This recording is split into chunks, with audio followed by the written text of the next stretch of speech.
సామెతల గ్రంథం 23వ అధ్యాయం 24వ వచనంలో ఈ విధంగా రాయబడి ఉంది.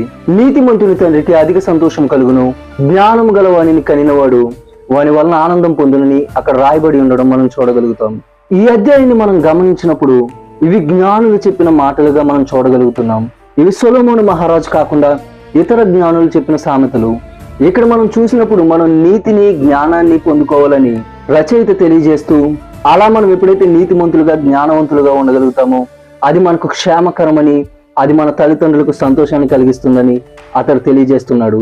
అవును, ఈ రోజు మనం దేవుని నీతిని, ఆయన జ్ఞానాన్ని పొందుకున్నప్పుడు, మనం దైవ భక్తిని కలిగి ఉన్నప్పుడు మనం అనేకులకు ఆశీర్వాదకరంగా ఉంటాం. అది మనకు ఒక మంచి వైఖరిని, మంచి వ్యక్తిత్వాన్ని దయచేస్తుంది.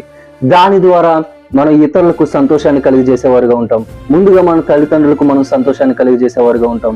కాబట్టి మనం దేవుని నీతిని, ఆయన జ్ఞానాన్ని ఇమ్మని దేవుని వేడుకుందాం.